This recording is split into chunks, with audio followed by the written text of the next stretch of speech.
The Secretary General called for ceasefire and for tackling the coronavirus, which he initiated on March 23rd. The coalition and the Yemeni government were quick to accept it.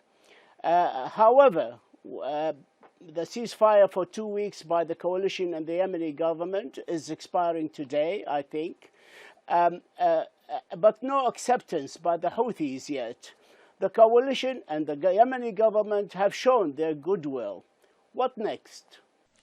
Well, as soon as the Secretary General issued that global call for a ceasefire that you referred to, and then followed it up with a call for a ceasefire in Yemen, it was indeed welcomed. His calls were welcomed by the government of Yemen, also by Ansarallah, as well as by the Saudi-led coalition.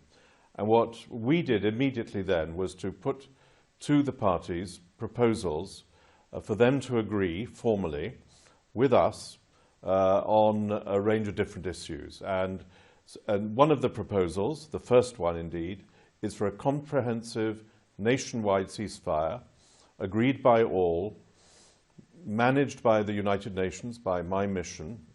And this is the first of the proposals that I have put forward. The second is for a range of economic and humanitarian measures, particularly, Talal, in the context of the forthcoming terrible threat that COVID-19 poses to Yemen. And indeed, we need to make sure that Yemen is best prepared for that. And then thirdly, an agreement on the urgent resumption of the political process. So I put those proposals in front of the parties after those calls by the Secretary General. But Mr. Griffiths, you started these proposals by 3 separate papers. Yet on the 17th of April, you put them all and encompassed them in one document and one annex. Why is that? I just wanted to bring them together in a single document to make them eventually, and soon, I hope, a public statement by the parties of their commitment on all 3 issues. So whether they were in 3 papers then and 1 paper now is frankly not as important as what is crucially important is that the parties please would agree to these proposals, to focus on them, and to agree with me in a virtual meeting that we can pull together very, very quickly to confirm their agreement, and then let's start implementing them. There is no time to waste, and I, in fact, think we have spent too much time already discussing these proposals instead of settling on them. So I understand from you that the 3 papers are already encompassed in one document and one annex with no changes. However, my next question would be, what is the time frame you are looking at for the ceasefire, from the ceasefire to the start of the political negotiation? 3 weeks, 4 weeks, or more? No, sooner than that. So my proposals suggest an immediate uptake and establishment of the nationwide ceasefire as soon as the parties have come together and agreed on the 3 proposals. So that's the first thing. Secondly, the same can be said of some of the economic and humanitarian measures. And then the third issue, Talal, to which you refer, the resumption of the political process, I have said this should be urgently addressed by the parties, and I'm talking within weeks, not longer. And the reason I say that is because we know from previous experience, including in Yemen, 2 things. 1, a ceasefire has to be nationwide and not just for a part of Yemen to work. And secondly, it needs to be accompanied rapidly by a political horizon and by efforts to finally resolve this conflict, which will not be done solely through a ceasefire, but will be done through political negotiations. That is, in fact, my principal task and why I was sent by the Security Council and the Secretary General to do. And so I think that's really important. And I think we need to have a clear vision of a Yemen post-war with freedoms of movement and expression and association, all the things that Yemen has had in the past and needs to recover as quickly as possible. In other words, a sustainable peace. Mr. Griffiths, any ceasefire arrangements are complicated. You know that from your experience in Hodeidah in Yemen. And who will monitor this ceasefire, especially when you talk about a comprehensive ceasefire all over Yemen territories. Do you have enough monitors for a comprehensive, complete ceasefire all over Yemen? General Goha, head of UNMHA, has about 20 or so monitors, and please correct me if I'm wrong. Surely that sort of number is not sufficient. So how do you expect an immediate ceasefire all over Yemen without having the tools ready there to implement it and monitor it?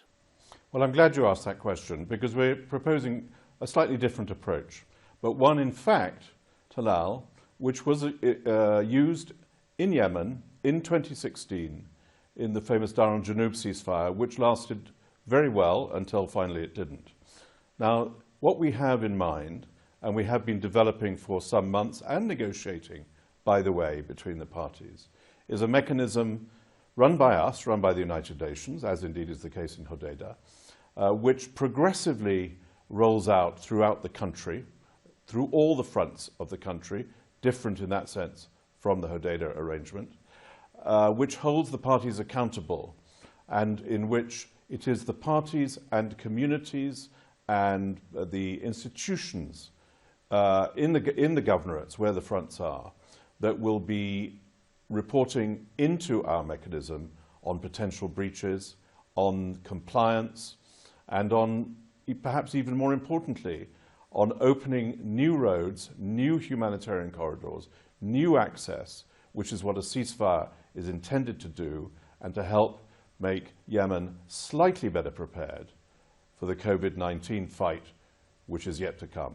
So we do not depend on the idea of blanketing Yemen with international observers. On the contrary, this will be a Yemeni ceasefire with the help and support and direction and guidance of the United Nations. So, sir, I understand from you, you expect them to form a joint mechanism between the parties, the Yemeni parties, with the UN supervision to monitor this ceasefire. Aren't you opening a Pandora's box for accusation and counter-accusation, as we have seen in the past? Talal, ceasefires anywhere in the world have had a wide range of experience of accusation and counter-accusation. Ceasefires anywhere in the world depend on joint mechanisms. This is not rocket science. This is not unique to Yemen. We're not reinventing any wheels here. Ceasefires anywhere in the world, including in Yemen, will only work if the political will from the parties is there to make them work. This is as true for Yemen as it was true in Syria, as it is true in parts of Asia, and I've had many, many years of experience of both positive and negative. In this case, that will be the United Nations. After the ceasefire, the battle against COVID-19 is a very, very important one.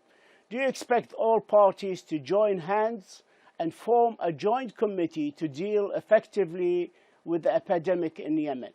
Well, you know, what was so striking, Talal, maybe not surprising, but absolutely striking, after the Secretary General's call and his leadership on this in late March that you referred to earlier, there was an outpouring of calls from across Yemen, in human rights organizations, in women's movements, in political societies, in governorate institutions, all saying one clear thing, which was and is, we need to face the virus. We cannot continue fighting and fight the virus at the same time.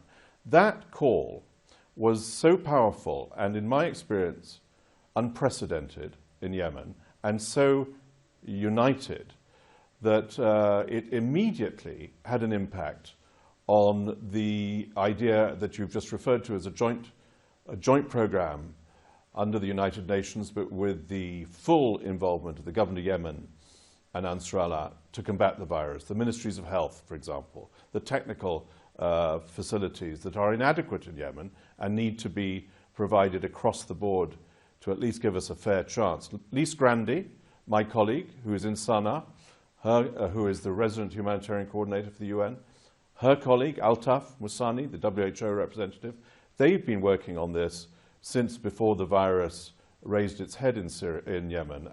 And so they are ready to do so. And it is absolutely clear, and I think the people of Yemen made it absolutely clear, that only if there is a joint effort will we have a chance to keep Yemen safe.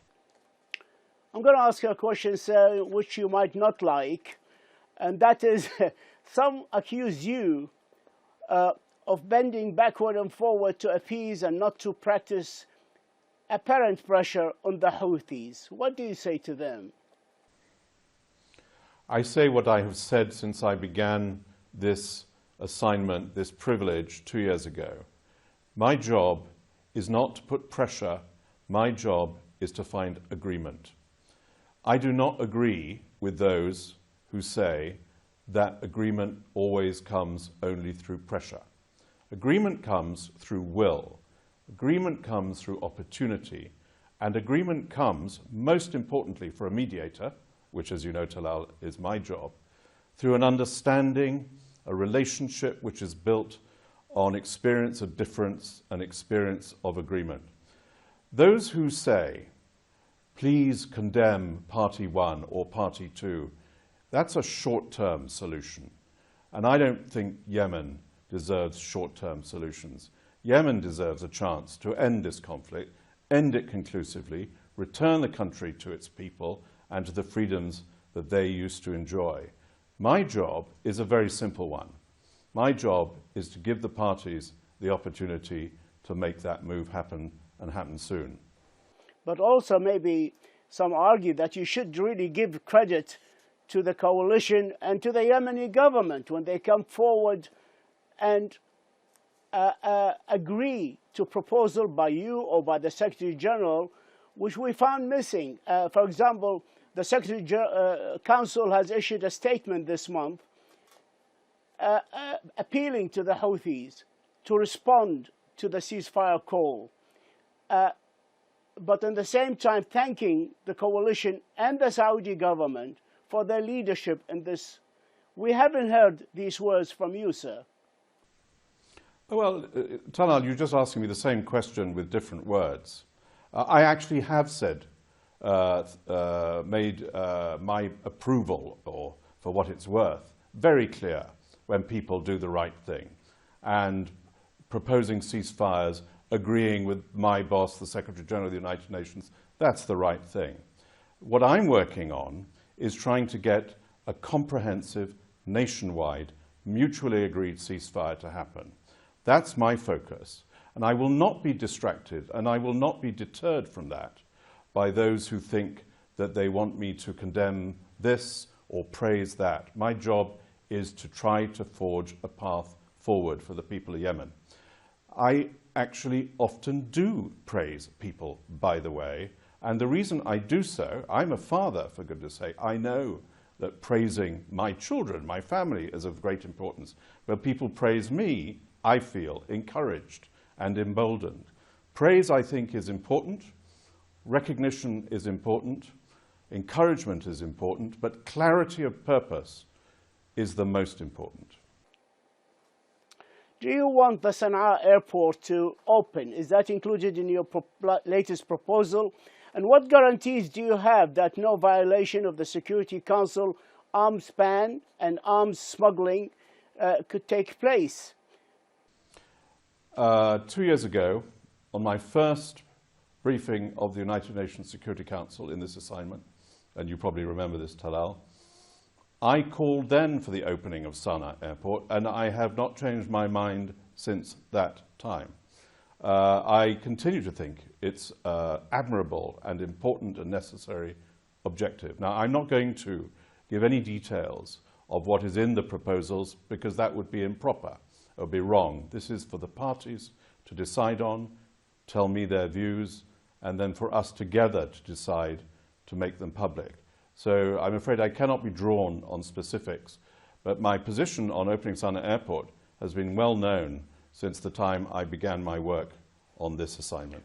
But you are very aware, I'm sure, of the Security Council resolutions forbidding the smuggling of arms, and I'm sure any party in that conflict would like to ensure that this ban is respected, and can only be respected if there's a monitoring mechanism at these airports or the flights are directed through an internal airport? Once again, Talal, you're asking me the same question with different words. I'm not going to be drawn on the specifics of what is or is not in those proposals. I think it would be quite wrong of me to presume to jump the gun on the parties before they have had their chance to comment back. Obviously, as a United Nations official, embargoes that are brought in by the Security Council are of the highest importance to me.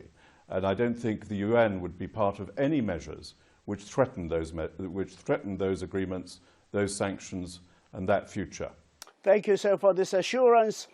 I would like to ask you about the Safir tanker and what have you asked the parties to do to ensure and guarantee the safety of the Safir tanker and to prevent an environmental disaster?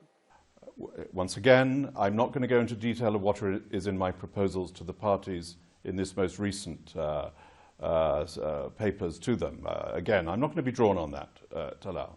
What I can say is that I have frequently, publicly, privately, directly and indirectly made clear the United Nations view on the Safir tanker and the urgent necessity, extremely urgent necessity, of our colleagues, our technical mission to take place to the tanker to ensure that it's safe and to make sure that there isn't that appalling catastrophe that we all fear. And that this is urgent. It should have happened 2 years ago and more, and it remains urgent now. Correct my assumption. I'm presuming here, and forgive me for that. If I'm to assume that Al Hodeidah seaport is to open to allow ships carrying food, medicine, and medical equipment to enter, am I right in this assumption? And if that is to happen, would that be in accordance with the Stockholm Agreement and Hodeidah Agreement, or through revamping and strengthening UNIVIM, which is the United Nations Verification and Inspection Mechanism? You're drawing me into specifics once again, Talal, on what's in my proposals to the parties. Again, I'm not going to be drawn on that. I'm not going to comment on those proposals. You wouldn't want me to, I think. But what I will also say is that we have wanted the UN verification mechanism into Hodeidah ports, as you say, for 16 months now, since the agreements in Sweden in December of 2018. We have tried to make that happen. We would like to make that happen. We think that will accelerate and improve the swift entry into the Hodeidah ports of commercial vessels, fuel, food, and others. And that, in fact, this has become all the more important, of course, now because of the COVID-19 threat to the economy and health of the people of Yemen. I'd like to touch on the political negotiation. Do you envisage the participation of the Southern Transitional Council in any future political talks? I do, because the Riyadh Agreement provides for the inclusion within the Government of Yemen negotiating delegation of representatives of the Southern Transitional Council. Now, I'm waiting impatiently, like others, for the Riyadh Agreement to make progress in various different ways in terms of the security in Aden and other measures to make sure that we do get that revitalized and renewed Government of Yemen negotiating team so that I can bring them alongside the other party from Sana'a and to do so quickly. So the sooner the better, in my view, that we see the Riyadh Agreement implemented and the Southern Transitional Council united with the Government of Yemen in their team.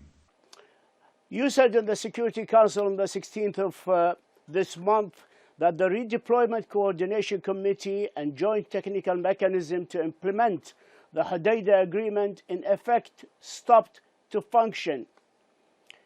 Can we say the Hodeidah or the Stockholm Agreement is dead after more than 16 months and 9 days of zero implementation so far?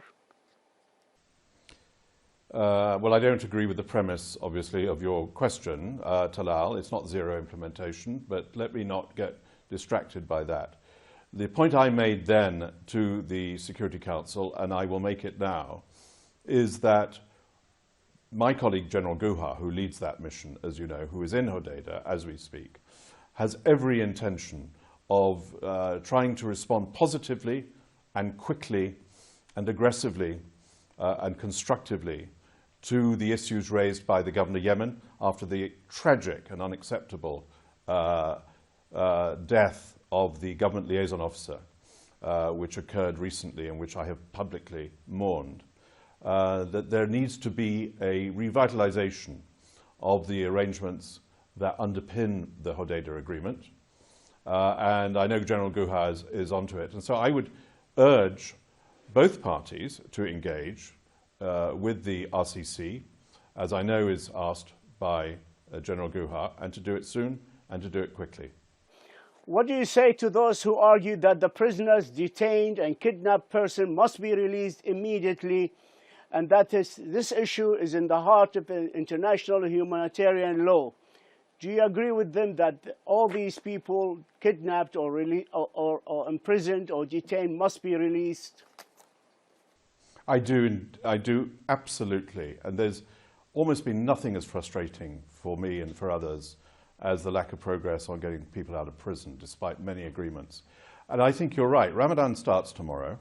It's a time to do the right thing, to do the humanitarian thing, to do the right thing by the families of Yemen and elsewhere. Let's have all of them out, not name by name by name, but all of them released, as people have so often promised, but have yet to produce. So I do associate myself fundamentally with the cries of those who want their loved ones back. Time is catching up. I have two more questions quickly. You were called upon by international press organization to use your good offices with the Houthis to save the lives of 4 journalists from execution for practicing their rights of freedom of speech. What are you doing, sir, to prevent the execution of journalists working in Houthi areas? Well, look, I'm really glad you asked that, Talal. Let's be very, very clear about this. The United Nations has no patience with those kinds of sentences. We oppose the death sentence, as you know, anyway.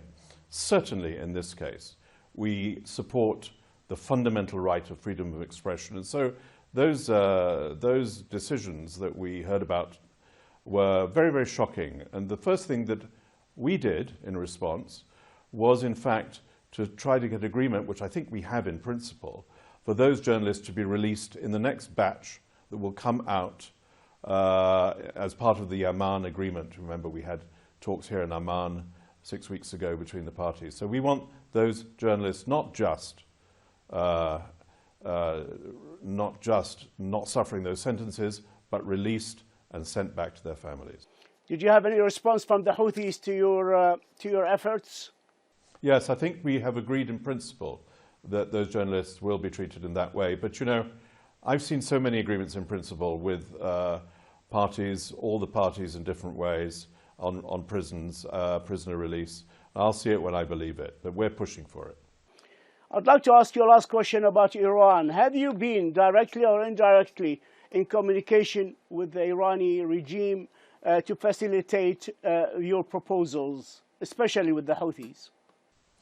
The Iranian government, which is in fairly frequent contact, as you probably know, because it's been publicly reported, with my Secretary General, the UN Secretary General, on Yemen as well as on other issues. And that, I think, has been the case for a very long time, and it continues to be the case. And those are contacts which I'm sure are helpful and useful.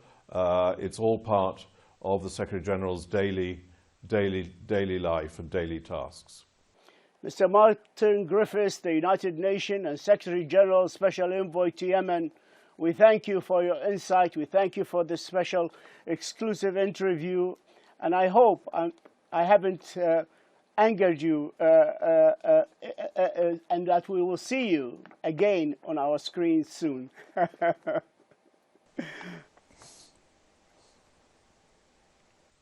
Talal, thanks so much. Thank you very much for this opportunity, and let's hope that Ramadan comes and is a blessing. Thank you, sir.